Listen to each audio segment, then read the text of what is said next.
Next is from Lewis Rice, and the subject is AEW upswing in business. Gentlemen, Meltzer recently said that AEW is experiencing a major business upswing.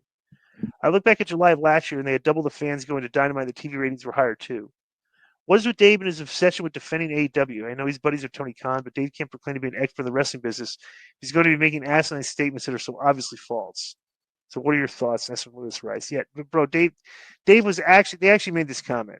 Okay, Dave thinks that AEW is in the lead for promotion of the year. Okay, and I'm going to let this sit with you guys. Okay, for a second here. There's a couple things. So Dave's been tweeting lately that he thinks the max numbers are maybe 500K a week, and if that's the case, he thinks that the AEW is doing close to Raw numbers. He's like from tweets he's made, right? So I got to ask you this question then. Okay, this is pretty simple. If you're judging on who the best promotions, and he's saying like CMLL is in the conversation, AEW, WWE is in the conversation because he was talking about all the sellouts that WWE is having. Like there's 16,000 people for Raw. They're sold out. They're doing great. I think the actual tweet was something like wow, WWE's like selling out, like they're still doing great. Looks like it's going to be a real battle for promotion of the year. Okay? Now think about this. You have two companies. All right, one of them's drawing viewership, and what you're saying is drawing viewership closer to the other one in viewership, but the other one is drawing 5 times as many fans as live events as you are, and you're trying to sit there and tell me that the company that's drawing 5 times less the fans with almost similar viewership is the promotion is the better promotion? How could anybody even like how could that even thought even cross your mind? So, these people forgot what the fundamentals of the professional wrestling business is. Fill seats, draw viewers to your TV, fill the seats in the stands. So you got to take into account, unless Monet was there, and I don't think she was there, I didn't see anybody from AEW at the ESPYs, right? Right. I didn't see anybody from AEW go to the NFL draft and to pick their teams, Right. They're on Netflix. Right. They always put on their graphics, like when they go to Europe, London sold out, all these cities sold out. We just broke a record. They're the hotter, better, more professional company. Not because I'm there. They are, and I'll debate that with anybody. And yeah, they got a rights deal. And but I just don't know how you put them in the okay. If you're like doing these awards are a joke anyway, but if you're actually doing the awards, yeah, but the Meltzers are the ones that count the most. But the funny thing about it is like AEW wouldn't even be in the conversation of the companies that are selling out their shows. Right. Like those are the promotion. Like that, the conversation for promotion of the year would be let's start with sellouts. Oh, there's a few companies selling out. Okay, so that's like so then you go like then there's others that are like what's your capacity usually like for AAA? Well, I think that if we're talking about sellouts, then it's WWE, CMLL, and us. Right. Yeah. And like the other ones like doing it like. But they've got a lot of diehard fans that are going to defend that at no cost, right? Well, but funny that Dave Meltzer's one of those people, though. Yeah, is the funny because that's the type of wrestling. That's the type of wrestling he likes. Like he likes ratings and cage match ratings and Meltzer's ratings, and people calling him and telling him, "Hey, thanks, Dave, for the 5 stars." Oh, no problem, dude. Because that's the type of wrestling. When I would go to PWG, there were 3 people that I would always see, 4 people, and I always thought to myself, that's why they're on top of the business. I'd always see Dave Meltzer because that was the hottest, sharpest, like hip wrestling promotion. Like you'd see actually people from Hollywood there.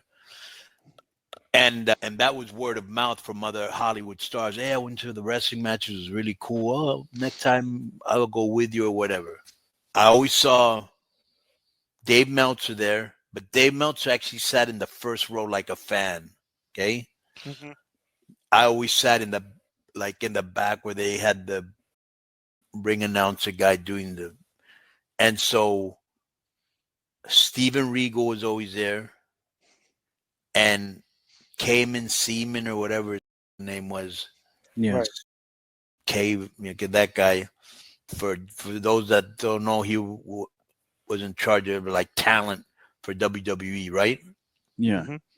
Yeah, so they were always there, and that's where all the great talent was. You know, that's why I first saw the Young Bucks and Kevin Steen and Brian Cage and Willie Mack, and bro, it was just full of stars. Generico. So we first saw Sammy. Generico, yeah. So I saw all those guys there. Rich Swann, Ricochet. Like, they brought all the best talent was going through there, and that's what he likes. And all that talent is in AEW, most of it. That's what he likes. He's like what's Rain Man's name here? Tony Khan. Like, they're both really good with like dates like that. Right, yeah. And they really like good matches. Right. Yeah. Next is from Willoughby Gonzalez, and the subject is James Gunn talks about The Rock. Hi, Konnan and Disco. This is Will Gabi. Konnan Marcus Disco like to call me. Oh, Konnan Marcus Disco likes to call me. What do you guys think of James Gunn talking about The Rock trying to take over DC Movies creative when James Gunn was in charge? P.S. Disco, I don't understand why your screen looks so blurry still. I thought you have a new laptop now. Can you stop on your camera? I think that's why you come up blurry. Thanks. Let's do a week on this one. Joe? Joe, you there? Well, I'm remind him. You can't play this clip either because he's not there. We'll go to the next one. BetOnline is the world's most trusted betting platform and your number one source for all your sports betting action. Baseball season is in full swing, and we're into the home stretch for NBA and NHL playoffs, and there's more ways to stay in on the action with the latest odds, news and scores, even live in-game betting while the games are being played, with the largest selection of odds on everything from the MLB, NHL, and UFC. And in between games, head over to the BetOnline Casino, all the top Vegas-style games, including poker and live casino action. So BetOnline, the game starts here. All right, next is up from Matthew Mason from that Florida Feeling podcast. Subject is Cornette. Hey, fellas, what do you think it is that Jim Cornette will not come on your show? Is it Disco's association with Russo? You guys share a lot of the same opinions. It'll be an interesting conversation. Thanks in advance. I don't think he's any desire to come on the show. It'd be useless to even ask. So. Yeah, I've asked, and not for a while because I would get no response. But the interest I don't know. That'd be a great crossover for the listeners of both shows. But he won't do it. Clearly does not want to. Yeah. Next is from the Jewish Mexican. I saw Queen of the Ring, mm-hmm. and he's in it. And one of the reasons I wanted to see it because he was in it. Yeah, bro, the guy's in it like maybe 15 seconds at that. Yeah, which is sad. Next one's from Matthew Lund. Subject is Vince Russo. Hey, Discos, I listened to Vince Russo and you discussed the current product. Clearly, you were spot on.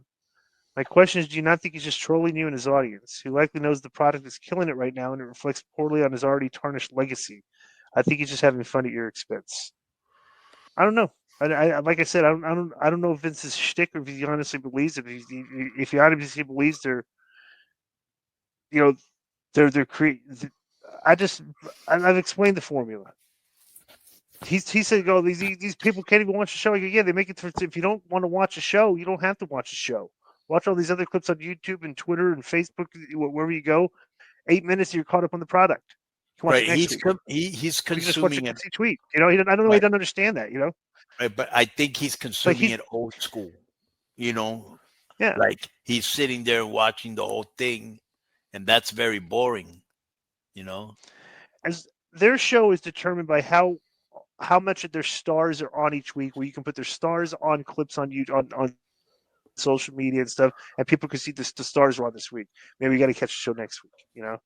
Right, and here's for that guy that asked a question about AEW and WWE. Here's another thing I just remembered. I was watching I forgot what talk show it was, but Jelly Roll was there as the late night host, like kind of like replacement, right? Mm-hmm.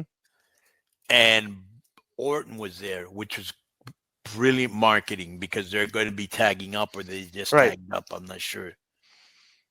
And then all of a sudden, Drew McIntyre came out and Logan Paul came out. Mm-hmm. Like, that's star power. That's using your stars. Right. I doubt 4 guys from AEW wouldn't have been able to go on that show. Yeah. Maybe Jericho. Maybe, yeah. But I don't know. But that's the thing. That's what they're doing. Like, they don't understand. Like, that's part of creative. It's like, trying to get as many viewers as possible, like eyes in your product, is like, these are the things you could do.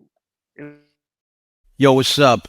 I just want to thank you guys for watching this clip. Don't forget to hit the like button, leave a comment, and subscribe. And join our YouTube membership for hours and hours of exclusive, unedited, uncensored content. And being a member will help you get involved in our upcoming live streams. Thank you for your support. Thank you for riding with us. I know you got a lot of other podcast choices, be it wrestling or other ones. And thank you for picking us. Boom.